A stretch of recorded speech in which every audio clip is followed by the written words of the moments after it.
Welcome everybody to my next video, my next R&B review. I know it's been a couple of weeks since I've actually done a review. I've just been so much busy this whole month and everything like that.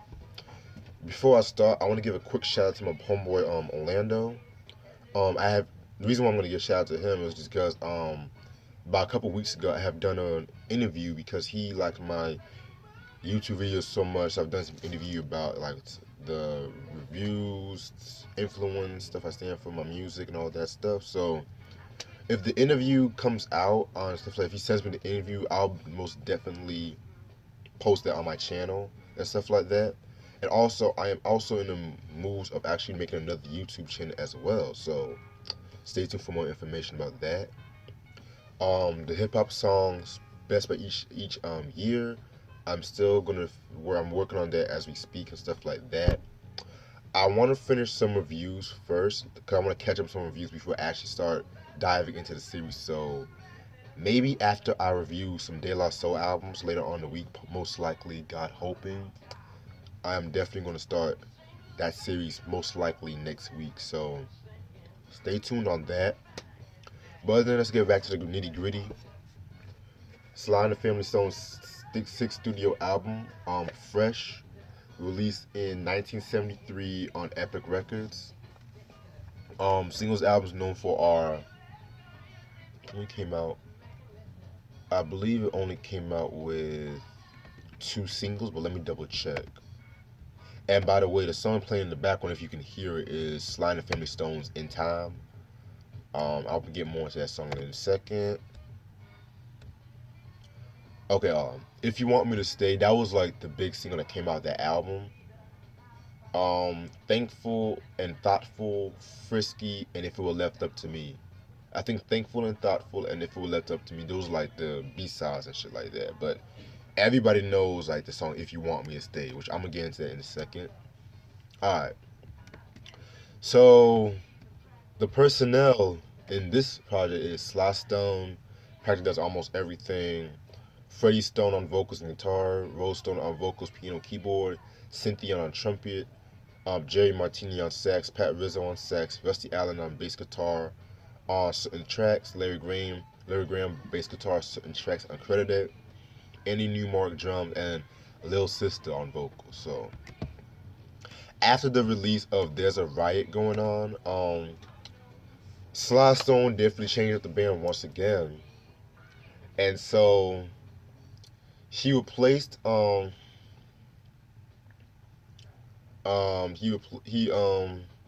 replaced the saxophonist with Pat Rizzo and stuff like that. And also that same year, I believe I mentioned this before in the There's a Riot Going On review briefly, but after a concert where both Larry Graham's group, the Graham Central Station and Sly and the Family Stone, there was like a fight and Larry wanted to kill Sly, so he hired a hitman, and it was just crazy as hell and shit like that. So he had to quit the band, and so yeah, and so while they were working for the Fresh album, basically Sly Stone basically was overdubbing everything and shit like that, which I'm gonna get into in a minute. As of what he did, there's a riot going on. So yeah, and he has the original Fresh master, so he was constantly remixing and re-recording the tracks and shit like that. But I'm gonna get into in 1991 there was actually no, actually I'm gonna say that till after the review. Let me say that. An interesting thing about this album, basically, the horns were not like the major factor on this album, as opposed to albums like Stan and There's a Riot Going On, which the latter has a dominant force of the bass. Like this one is just like mostly just bass and drums and basically and just the way they mix this album and shit. And another interesting thing is like it still has the remainings of the There's a Riot Going On the dark side, like the dark production, but the lyrics like are more like positive and shit like that. Although there are a few songs where he does talk about issues, like they're like more upbeat and shit like that. Mm. What else? What else about this? And that's how a lot of people have said that this is one of the albums that aged the best and shit like that. And I know a lot of people have said that this was their favorite album. And personally, this already is my favorite Sly and the Family Stone album, which I will get into in a second. So this is the cover, the iconic cover right here. Like Sly Stone, just happy and shit like that. And that's another thing too about like the way he's singing. He sounds much more happier and stuff like that, as opposed to like there's a riot going on. But it is what it is. All right, more Sly Stone. Ah, and this was like the personnel in the album and shit like that. So that's Freddie Stone, Rose, Jerry Montini, Rusty, Cynthia. That's the recording session. Pat, Rizzo, Little Sister, Andy New on drums, and another recording session picture. And there's the man himself, Sly. And then we got the lyrics, which I love, but it is what it is. 11 songs. Let's do this. Track number 1, In Time. That was like the first song of the album. Very cool song right there.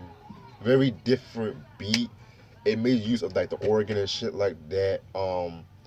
Very jazzy, jazz funk fusion, if you want to say. Miles Davis, from what I've heard, he was like a huge fan of this song, and he, from what I've read and looked up, he actually made his band listen to the song repeatedly for a full 30 minutes. So, cool song right there. Track number 2, If You Want Me to Stay, which is playing in the background as we speak. Classic song right there. Like that is like a funk R&B classic and shit. And if you play that song today, you will have the feeling the song was literally made today and shit like that. That's how fresh, no pun intended, it feels.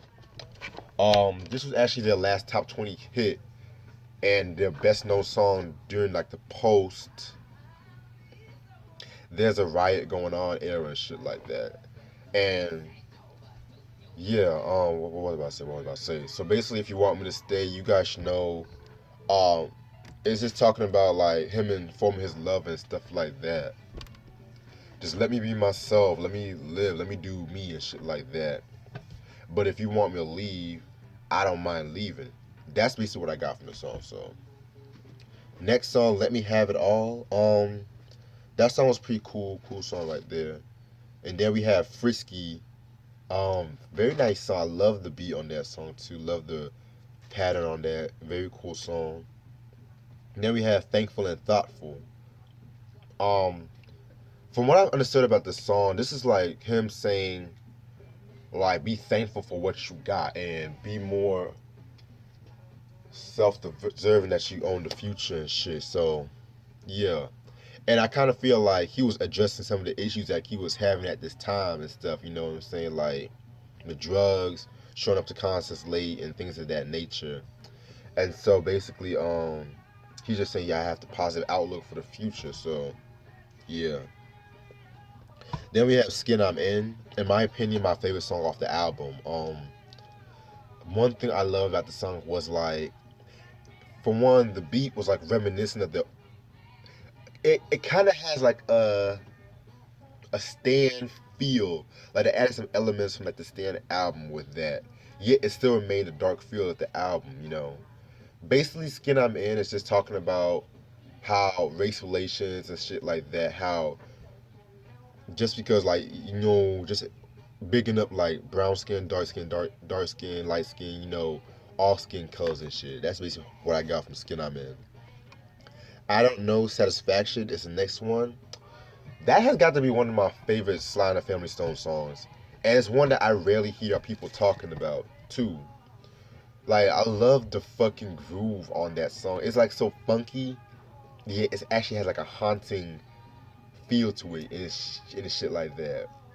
There we have Keep On Dancing, which is a parody or a satire of Dance to the Music. But here's a twist though. The melody kind of goes different ways, so and shit like that. So people will be like, should I really be dancing to this stuff? So that's what I got from that song. Dance, keep on dancing. So cool song right there. Kyocera Cell, whatever will be, will be. That's the cover song and shit like that. Cover song of and stuff like that, which has been covered by a lot of people.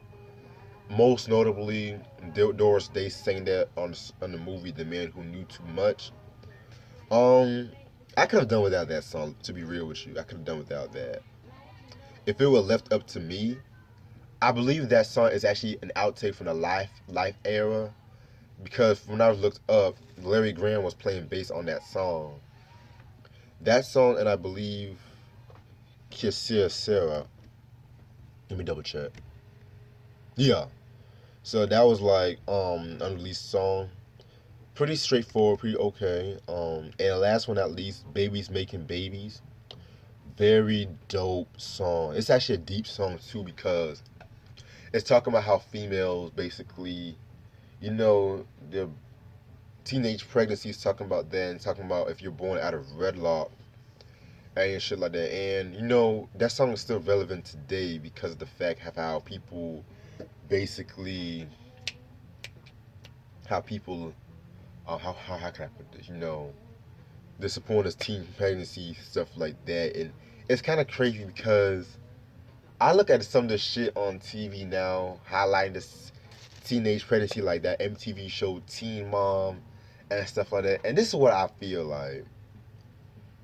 I don't feel right about them exploring teenage pregnancy. I know what they're trying to do, but it's like giving the green light for every teenager to get pregnant so they can be on TV. But that's another story for a different day. And that's all the time I have for this album. It's not really that much to talk about this album when it comes to lyrical content and shit like that, unless if it was like certain songs. But overall, very dope album. Very, very classic album. Like, this is just an album that basically was like, to many people, this was like their last hurrah and shit like that. But I'm gonna say that discussion for small talk, and I'm gonna wait till I get the vinyl on that and stuff like that. So, but back to Fresh, like, it has like a very contemporary sound as opposed to that other previous albums such as Stan, There's a Riot Going On, Dancing the Music. Like, if you, it has like a very sound like it sounded like it could have been made maybe like the whole neo. I wouldn't even say neo soul, but you guys should know the vein I'm talking about. Maybe like it has that same vein as like you something you hear today and shit like that. Also, it's like this is another example of basically his returning to his roots and shit like that because you know there's a riot going on. That was like a very political dark album. This was like a more joyous album to say the least. But at the same time, you know, it is what it is. So other than that, what else should I say about this album? Oh, and like I said before, in 1991, there was actually a bootleg version of Fresh that was dropped, and it was just had alternate takes of certain songs, except for In Time. So I need to get that version too because yeah, that's the dope version. But that version is so hard to come by. It goes for a stupid amount of money. So what they have done was like when they re-released the album for its 40th anniversary, they added some alternate takes to the remastered version. But me personally, I want to get that 1991 version. But if I come across it, I come across it. But yeah. Other than that, must have in your collection. If you're a Sly and Family Stone fan, must have in your collection. And that's all the time I have. Stay tuned for more. Peace.